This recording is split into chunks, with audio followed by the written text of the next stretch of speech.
Good morning everyone, welcome back to my channel Suparna's views. আজকে আবার একটা নতুন ব্লগ নিয়ে চলে এসেছি তোমাদের সাথে দেখা করতে, গল্প করতে, বকবক করতে সকাল সকাল। আর আজকে সকালটা শুরু করেছি তোমাদেরকে এই ছোট্ট মিষ্টি কাঠবিড়ালিটা দেখিয়ে। এখন ও এখানে ওই যে চড়ুইরা যে খাবারগুলো খায় না, সেগুলোই আবার ওরাও খায়। আরেকজন আছে জানো তো, দুজন মিলে এখানে এসে এগুলো খায়। আরেকজনকে দেখাতে পারছি না, আরেকজন ওই দিকে দূরে একটু আছে। আসলে রেকর্ডিংটা একদম সামনে থেকে না করতে পারি না, দূর থেকে একটু জুম করে করতে হয়। যেই ফোন অন করি কী যে বোঝে, ছুটতে চলে যাবে। আর এমনিতে সব সময় মানে ঘুরে বেড়াচ্ছে ব্যালকনিতে, ঘরে ঢুকে পড়ছে, বেরোচ্ছে, এরম করতে থাকে জানো তো। কিন্তু রেকর্ডিং করতে গেলে কী বোঝে জানি না, তো আমিও খুব একটা ওদের ডিস্টার্ব করি না। কিন্তু এত মিষ্টি করে একদম দরজার সামনে বসে খাচ্ছে না, ওদের সকালবেলায় দেখে মনটা এত ভালো লাগে। তো ভাবলাম তোমাদের সাথেও একটু শেয়ার করি। এই দেখো আরেকজনের কথা বলছিলাম, এই যে আরেকজন এখানে বসে আছে, এই দেখো, এই দেখো কি মিষ্টি যে দেখতে লাগে না। আগেও তোমাদের সাথে শেয়ার করেছি, দেখিয়েছি, কিন্তু আজকেও ভাবলাম যে অনেক দিন ওদেরকে দেখায়নি, আজকে একটু দেখাই। সিজন ফ্লাওয়ারগুলো তো তোমাদের দেখিয়েছি কিছুদিন আগেই, তোমাদেরকে দেখিয়েছি, শেয়ার করেছি। এখন এদেরকে একটু দেখাচ্ছি ভালো করে, কি মিষ্টি যে লাগছে। এখন ব্রেকফাস্টের প্রিপারেশন নিচ্ছি। ব্রেকফাস্টে আজকে বানাবো রুটি আর আলুর দম। রুটির জন্যে আটা দিয়ে একটা ডো বানিয়ে সেটা ঢাকা দিয়ে রেখে দিয়েছি, কারণ রুটিগুলো খেতে ভালো হবে, নরম হবে। আমি রুটি, লুচি, পরোটা যাই বানাই না কেন, আগে তার ডোটা বানিয়ে নিই। তোমাদের অনেক ব্লগেই আমি এটা বলেছি, কারণ তাতে না দুটো জিনিস হয়। একটা হচ্ছে খেতে খুব ভালো হয়, নরম তুলতুলে আগে ডোটা বানিয়ে রাখলে। আর বেলার সময় না মানে লুচি, রুটি, পরোটা যাই বানাও, সাইডগুলো খুব সুন্দর থাকে। কারণ মেখে সঙ্গে সঙ্গে যদি ডোটা বানিয়ে সঙ্গে সঙ্গে বানানো হয়, রুটি, লুচি, পরোটা যায়, সাইডগুলো কীরকম কাটা কাটা হয়ে যায় না। তো তাই আমি রুটি, লুচি, পরোটা যাই বানাই না কেন, আটা বা ময়দা যাই দিয়ে বানাই, অনেক সময় আটা ময়দা মিক্সড করেও বানাই, তো সেটা ডোটা আগে বানিয়ে নিই। তারপরে তার সাথে যেটা করব, আলুর দম, যেরকম আজকে আলুর দম বানাবো, বেগুন ভাজা, ছোলার ডাল যাই বানাই সেটা তারপরে বানাই। তো আজকে তো রুটি আর আলুর দম, তো রুটির জন্য আটা দিয়ে ডো বানিয়ে ঢাকা দিয়ে রেখে দিয়েছি। আর এখন সেদ্ধ করা আলুগুলো বা বয়েলড পটেটো যাই বলো না কেন, সেগুলো খোসা ছাড়াচ্ছি। মানে সকালবেলায় সেদ্ধ করে নিয়েছি, কিন্তু খোসাটা এখন ছাড়াচ্ছি, কারণ গরম ছিল তো, তাই ঠান্ডা হতে দিয়েছিলাম। সেগুলোর এখন খোসা ছাড়ানো শুরু করেছি। এই যে সব রয়েছে, এই দেখো, একটা দুটো এখন খোসা ছাড়ানো জাস্ট শুরু করেছি। এখন এগুলো সব আগে খোসা ছাড়াবো, তারপরে আলুর দম বানাবো। তো আলুর দমের জন্যে যে মশলাটা, সেটাও মোটামুটি রেডি, মানে যা যা দিয়ে বানাবো আজকে আলুর দমটা, যেরমভাবে আলুর দমটা বানাবো ঠিক করেছি। তাই আমি নানা রকমভাবে আলুর দম বানাই জানো তো। তো আজকে একদম শুকনো শুকনো একটা আলুর দম বানাবো। এই যে আরেকটা আলুর খোসা ছাড়ানো হয়ে গেল। এখন এই সব আলুগুলোর খোসা ছাড়াচ্ছি আস্তে আস্তে।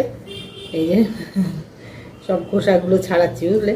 এখন এই আলুর দম বানানোর জন্য খোসাগুলো আগে ছাড়াই, ছাড়িয়ে তারপর আলুর দমটা বানিয়ে ফেলি।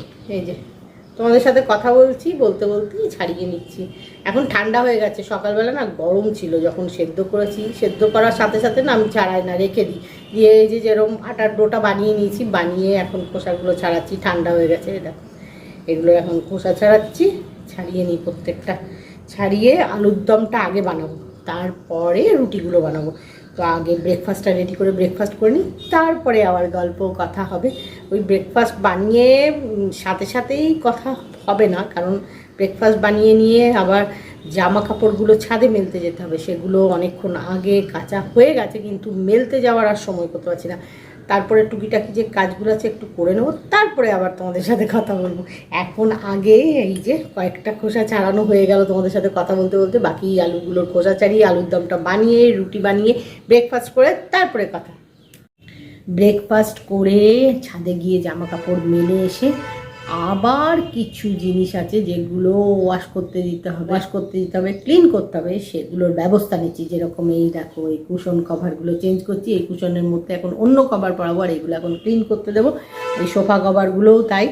তো সেগুলোর এখন ব্যবস্থা করছি, করে তারপরে আরও কতগুলো কাজ আছে সেগুলো করতে হবে। লাঞ্চ বানাতে হবে, এখন আর বেশি কথা বলবো না, তা ভাবলাম যে কুশন কভার চেঞ্জ করছি, সোফা কভার চেঞ্জ করছি, তার ফাঁকেই একটু কথা বলে নিই।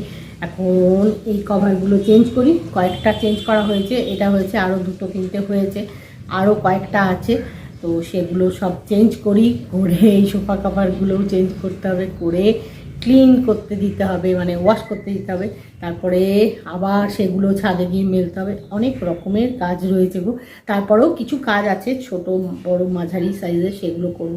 তারপরে আবার লাঞ্চের প্রিপারেশান নিতে হবে, লাঞ্চ বানাতে হবে, সবচেয়ে বড় কাজটা বাকি। এখন এই কুশন কভারগুলো চেঞ্জ করি, আর এখন কথা বলছি না, এই চেঞ্জ যা করি আমি কাজের ফাঁকে ফাঁকে একটু কথা বলে নিই, ভাবলাম cushion cover sofa cover change করছি, একটু কথা বলে নিই, এইরকমই আর কি, একটু কথা বলে নিই।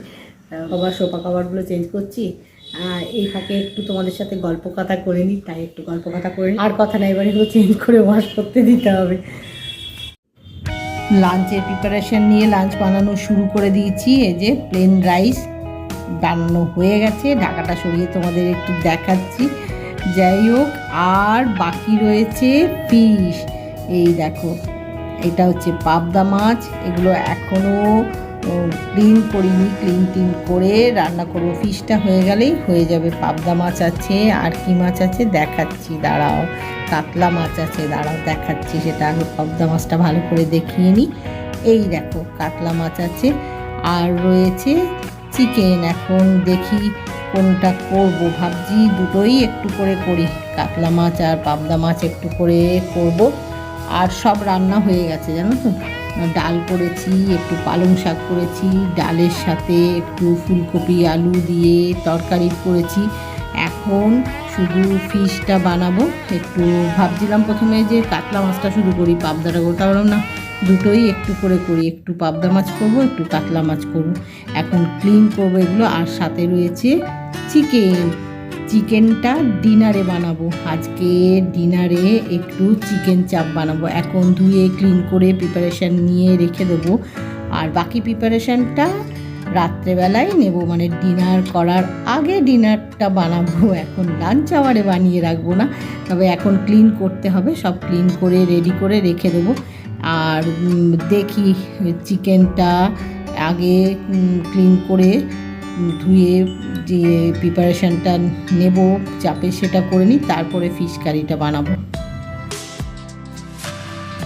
লাঞ্চ করে আজকে আর বেশি রেস্ট নিইনি, তোমাদের সাথে শেয়ার করা হয়নি, বলা হয়নি যে আজকে কিছু শপিং করতে হবে, মানে বাড়ির কিছু দরকারি জিনিস আছে যেগুলো অনেক দিন ধরেই ভাবছি কিনতে হবে কিন্তু বেরোনো আর হচ্ছে না, আজকে একটু সময় বার করেছি, এখন চলেছি সেই শপিং করতে। এখন বিকেলবেলা, জানি না কতটা সময় লাগবে, তবে হ্যাঁ সন্ধে তো হয়েই যাবে। এখন যাই শপিংটা কমপ্লিট করি, করে বাড়ি গিয়ে তারপরে আবার তোমাদের সাথে দেখা কথা গল্প হবে। একটু আগে বাড়িতে ফিরলাম, ফিরে নিয়ে ফ্রেশ হয়ে নিয়ে একটু ব্ল্যাক কফি বানালাম, বানিয়ে সেটা খেতে খেতে একটু রিল্যাক্স করে দিলাম, কারণ এখন ডিনারের প্রিপারেশান নিয়ে ডিনার বানাতে হবে। প্রিপারেশানটা সকাল থেকেই নেওয়া আছে, ডিনারের মেনুতে আজকে কি রয়েছে সেটা তো তোমরা ব্লগের টাইটেল দেখে বুঝেই ফেলেছো, তার জন্য সকাল থেকে প্রিপারেশান নিয়েছিলাম, আর বাকি প্রিপারেশানটা এখন নিয়ে ডিনারটা বানিয়ে ফেলবো। আজকে ডিনারে কি বানাবো একবার আমি বলেও দিই, আজকে ডিনারে বানাবো চিকেন চাপ, তো তার প্রিপারেশান সকাল থেকে নিয়ে রেখেছি, পুরোটা নেওয়া হয়নি, প্রায় অনেকটাই নেওয়া আছে, এখন আর বাকিটা নিয়ে ডিনারটা বানিয়ে ফেলবো। অবশ্যই তোমাদের সাথে শেয়ার করব যে চিকেন চাপটা দেখতে কেমন হয়েছে। তো আর এখন কথা নয়, যাই ডিনারটা বানাই, তারপরে বাকি গল্প কথা হবে। চিকেন চাপ জাস্ট বানানো হলো, কড়াইয়ে রয়েছে, এখনও প্লেটে সার্ভ করিনি, কড়াইয়ের ঢাকা সরিয়ে তোমাদের একটু দেখালাম, এক্ষুনি প্লেটে সার্ভ করব, করে দেখাচ্ছি দাঁড়াও। এই দেখো প্লেটে সার্ভ করে দিয়েছি কড়াই থেকে, কারণ রাত্রি হয়ে গেছে গো। এখন জাস্ট ডিনারটা করতে বসবো, তার আগে তোমাদের সাথে শেয়ার করে নিচ্ছি, তোমাদেরকে ব্যাক ক্যামেরা করে একটু ভালো করে দেখিয়ে নিচ্ছি। খুব গরম তো, হাতের থেকে দেখাতে পারবো না গো, ভীষণ গরম, এই জাস্ট হয়েছে রান্না, তো সেই জন্য খুব গরম।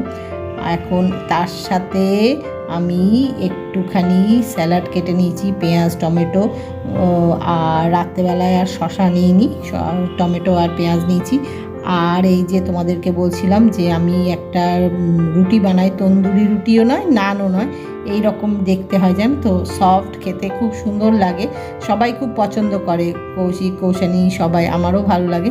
তো ডিনার তো রেডি, জাস্ট ডিনার করা শুরু করব, তার আগে তোমাদের দেখিয়ে নিলাম একটু ব্যাক ক্যামেরা করে ভালো করে যে দেখতে ঠিক কীরকম লাগছে। আমি এরমভাবেই চিকেন চাপটা বানাই, আমার বানানো চিকেন চাপটা দেখতে এরকমই হয়। আর ওই যে তোমাদেরকে বলছিলাম তন্দুরি রুটিও নয় আবার নানও নয়, এইরকম ধরনের একটা রুটি বানাই, এটাও দেখতে এরকম হয়, খেতে বেশ ভালো লাগে। যাই হোক, এখন তোমাদের একটু ভালো করে দেখিয়ে নিলাম, এবারে ডিনারটা করে নেব।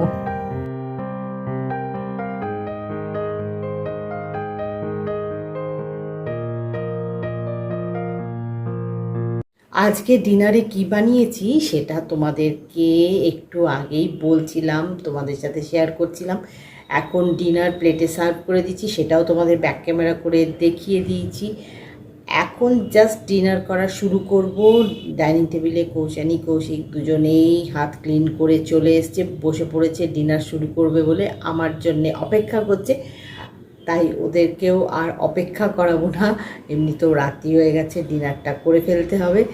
আর আজকের ডিনারের মেনুতে কী রয়েছে সেটা তো তোমরা দেখেছো, তাও আমি একবার বলে দিই। আজকে রয়েছে চিকেন চাপ, আর সাথে রয়েছে তন্দুরি রুটি নয়, তন্দুরি রুটির মতো এক ধরনের রুটি আমি বানাই মাঝে মধ্যে, তন্দুরি রুটিও নয় আবার নানও নয়, মাঝামাঝি একটা, মানে রুটি, তন্দুরি রুটিও নয়, নান নয়, এরকম একটা মাঝামাঝি জিনিস বানায়, খেতে বেশ ভালো লাগে। আজকে তাই বানিয়েছি, এটা এই চিকেন চাপের সাথে খেতে ভালো লাগে।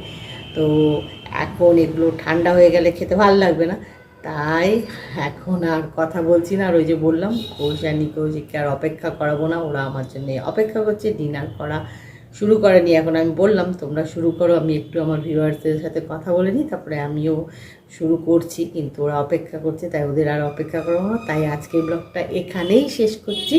আজকের ব্লগ যদি তোমাদের ভালো লেগে থাকে তাহলে লাইক করো, শেয়ার করো, কমেন্ট করো, সাবস্ক্রাইব অবশ্যই করবে, সাবস্ক্রাইব করতে ভুলো না কিন্তু। খুব শিগগিরই দেখা হবে নতুন একটা ব্লগে। Bye bye.